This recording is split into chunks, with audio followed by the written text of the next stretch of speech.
വിവാദമായ the Kerala story 2 സിനിമയുടെ release തടഞ്ഞിരിക്കുകയാണ് ഹൈക്കോടതി. നിർമ്മാതാക്കൾക്ക് വൻ തിരിച്ചടി ഹൈക്കോടതിയിൽ ഉണ്ടായിരിക്കുന്നു. ചിത്രത്തിന്റെ റിലീസ് കോടതി ഇടക്കാലത്തേക്ക് സ്റ്റേ ചെയ്തിരിക്കുകയാണ്. ഇടക്കാല ഉത്തരവിലൂടെ താൽക്കാലികമായി സ്റ്റേ ചെയ്തിരിക്കുകയാണ്.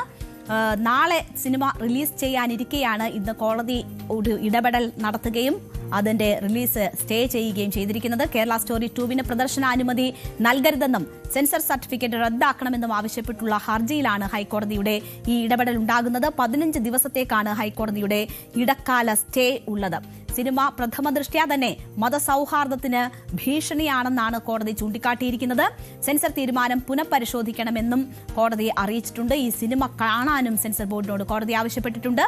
കേരള സ്റ്റോറിയുടെ രണ്ടാം ഭാഗമായ കേരള സ്റ്റോറി 2വിന്റെ ട്രെയിലർ കുറച്ച് ദിവസങ്ങൾക്ക് മുൻപാണ് പുറത്തു വന്നത്. അന്നു മുതൽ തന്നെ അത് വലിയ വിവാദമായിരുന്നു. കേരളത്തിൽ ഹിന്ദു പെൺകുട്ടികളെ പ്രണയം നടിച്ച് നിർബന്ധിത മതം മാറ്റത്തിന് വിധേയരാക്കുന്നുവെന്നും സമ്മതമില്ലാതെ ബീഫ് വായിൽ വെച്ച് കഴിക്കാൻ ഭീഷണിപ്പെടുത്തുന്നതും ഉൾപ്പെടെയുള്ള ദൃശ്യങ്ങളായിരുന്നു ഈ ട്രെയിലറിൽ ഉണ്ടായിരുന്നത്. വലിയ വിമർശനം ഇതിനെതിരെ ഉയർന്നു.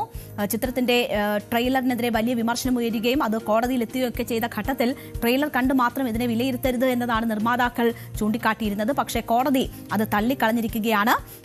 ഇത് മതസൗഹാർദ്ദത്തിന് ഭീഷണി ഉണ്ടാക്കുമെന്ന ഒരു നിരീക്ഷണം കോടതിയുടെ ഭാഗത്തു നിന്നും ഉണ്ടായിട്ടുണ്ട്. വർഗീയ ധ്രുവീകരണത്തിന് ഈ ചിത്രം കാരണമാകുമെന്ന് ആരോപിച്ച് മുഖ്യമന്ത്രി പിണറായി വിജയൻ ഉൾപ്പെടെയുള്ളവർ രംഗത്ത് വന്ന ഒരു സാഹചര്യം നേരത്തെ തന്നെ ഉണ്ടായിരുന്നു. വലിയ വിമർശനമാണ് ഈ ചിത്രത്തിനെതിരെ ഉയർന്നത്. സിനിമ കേരളത്തെ കളങ്കപ്പെടുത്താൻ ഉള്ളതെന്നും ക്രമസമാധാന പ്രശ്നത്തിന് കാരണമാകുമെന്നുമായിരുന്നു ഈ ഹർജിക്കാരൻ കോടതിയിൽ ചൂണ്ടിക്കാട്ടിയത്. ഇപ്പോൾ ആ ഹർജിക്കാരന്റെ വാദങ്ങൾ അംഗീകരിച്ചുകൊണ്ട് തന്നെയാണ് ഇതിലൊരു ഇടപെടൽ കോടതിയുടെ ഭാഗത്തു നിന്നും ഉണ്ടാകുന്നത്.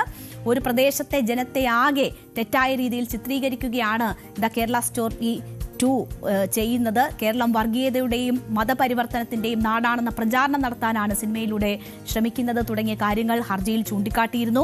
തീവ്രവാദത്തിന്റെയും മതപരിവർത്തനത്തിന്റെയും നാടാണ് കേരളമെന്ന് മുദ്ര കുത്താനാണ് ഈ സിനിമയെന്ന് ഹർജിയിൽ ചൂണ്ടിക്കാട്ടിയിരുന്നു. എന്തായാലും ഇപ്പോൾ ഈ കാര്യങ്ങളൊക്കെ പരിഗണിച്ച കോടതി ഇത് തൽക്കാലത്തേക്ക് ഇതിന്റെ റിലീസ് സ്റ്റേ ചെയ്തിരിക്കുകയാണ്.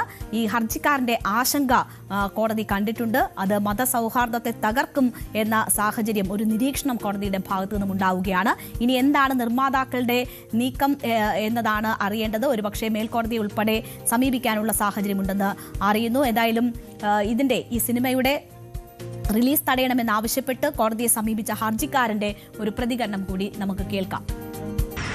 സന്തോഷം. 15 ദിവസത്തേക്ക് സ്റ്റേ ആണ്. നമ്മൾ റെപ്രസെന്റേഷൻ കൊടുത്തിട്ടുണ്ട്. Let's hope for the best.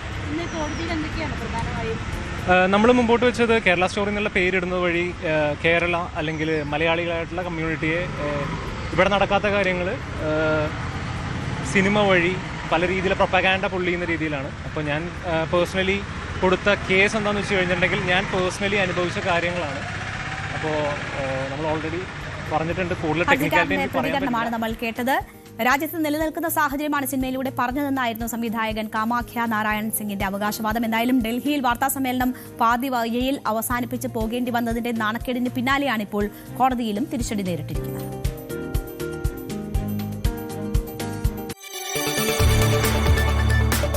കൂടുതൽ വാർത്തകൾക്ക് News 18 Keralam YouTube channel subscribe ചെയ്യുക.